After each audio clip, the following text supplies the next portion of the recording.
Hey, welcome to the first episode of Hunger Point. My name is Dawson McKinnon. I'm joined today with Josiah Waddell and Javier Macias.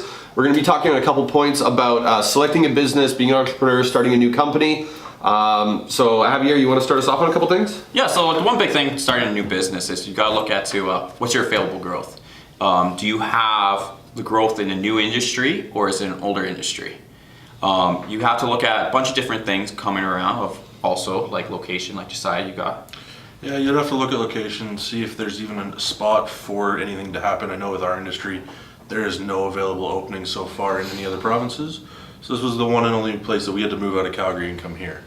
So the other thing is age of industry. Our industry coming into Saskatchewan was very difficult. We wanted to make sure we were first because we didn't want that opportunity to exist to disappear due to limited possibilities for industry for different companies operating in our industry. Well, of course, like you wouldn't need available growth if you're starting a business. Right. You want to make sure you have that growth growing into the business because there is other wholesalers like in the distribution of food, distribution of water treatment chemicals, distribution of tires, distribution of almost anything out there. Right. And in this industry, there's that growth. There's such a new industry that You want to know that you can grow into it. You want to know that you're not walking into a stopping point. Mm-hmm. You also want to know that there's room for you. Yeah. Nobody wants to start a new company and walk in and be competition day one. You want to know that you have a little bit of space that you can come in and start your company and build from there. Because one of the big points as well is once you decide on what company you're going to go into, you have financing.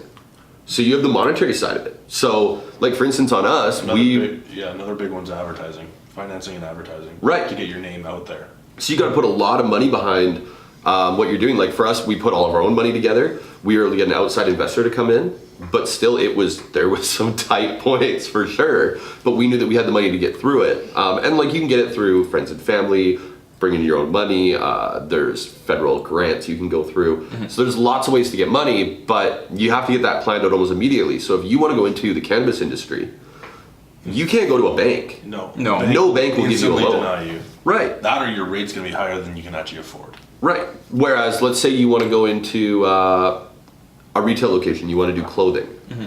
Okay, what can you get as a loan from the bank? Okay, whatever their interest rate is, let's say they're hitting you at 12%, which isn't actually that aggressive when it comes to a business loan. No, I believe ours was even higher. Yeah. So you come at a 12% loan.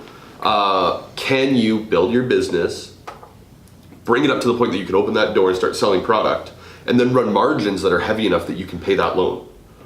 If not, you need to look for other routes of financing because you can't afford to run this company now.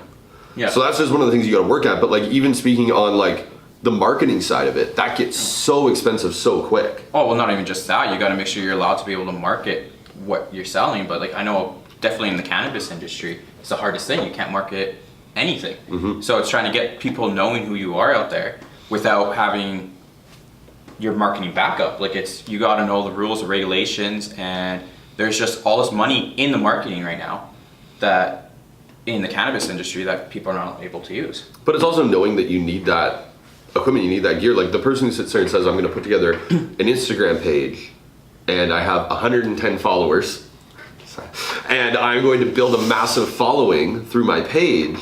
That's hard to do. It's going to be a lot of work. It's going to take a lot of time. Well, you also got to look at who you're targeting. You have to be able to see who do you want looking at your feed, looking at your marketing.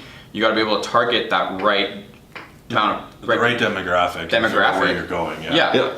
And sometimes it's hard depending on the industry, but sometimes it's also easy, like retail or electronics or. I would disagree though. I'd say it's even hard. Like look at retail. Who are you competing against? Everybody. Well, yes, but you know your demographic though. You do. So but the thing is now you're now looking at your financing of now do you have enough money to market against all these big companies? Are you able to? Exactly. That's where it comes down to. It comes down to like, for instance, you can sit there and build a following through social media. Lots of people have done it, but it didn't happen overnight. Oh no. So this comes back to even a financing side of it and even a timeline side of it of do you have enough money to survive this long playing out this marketing plan, or do you need to just sit there and spend all of your money up front on something really big? and Yeah. show up with a giant boom like they do with a lot of the giveaway vehicles on Yeah. say it's giveaway items. A boat. Oh, yeah. Big housewarming Yeah, parties. Yeah. You got to have something that'll show you a big enough boom in the industry or in that market that will get you noticed. Because time is You your have- second most expensive Yeah. commodity. Yeah. First, it's the actual money in your bank account, and then it's time. If you have no time to sit there and run your company, no time to do anything, and you're just slowly dwindling away, you're screwed. Your load eventually catches up to you. How would you guys take part, like with marketing on when you only have a certain amount of demographic, but you don't have a big demographic? Like, let's say in the cannabis industry, especially wholesalers. It's not like you're selling to consumers; you're selling to retailers. So how do you get that? What do you do for marketing there? Like, Right, That's okay, the but I biggest think thing, that it's like- we're talking super specific then. Let's talk more broad. So, demographic, you have a small one. Okay, Yes. how small is your demographic? What are your goods and services? What are you charging for them? Is it even possible to make money in this industry? yes. Okay, so let's say your demographic is, we live in Saskatoon, small area, 250,000 people about? I think it's 3. But Okay, yeah. let's say 300,000 people, and let's say that 1% of them are your demographic. So 3,000 people. Basic numbers say at least half of them aren't going to buy your product for whatever reason, just because they don't want it or they're not interested. Yeah. So let's just knock out that half. You now have 1,500 people available. Oh, you're right with 250,000. Oh, okay, so 250. All right, I'm going to use 3 though, 'cause I already did the math this far. Okay, fine. So you have 1,500 people that can actually buy your product. If it costs you $1 million a year to run your company, and per item you only make $10, and it's a single, like, they're gonna buy one their entire life, why even walk into your industry? You will lose money day one. It costs you more money to run your company than you have a demographic that's willing to purchase your item. So that's why sometimes an industry doesn't make sense to go into.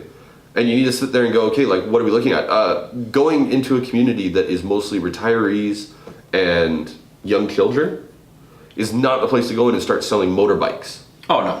Now, 45 to 60, sell all the motorbikes you can, because those guys will buy them. They're going through midlife crisis, they're buying motorcycles, they're buying red Mustangs, and they're making money. So going and doing that makes a lot more sense. Going to a place that's very poor, doesn't have a lot of money, and setting up a Ferrari dealership doesn't make sense. No. No. So I think that any money spent on marketing is positive money, as long as it's bringing out your brand, but it's how you do it.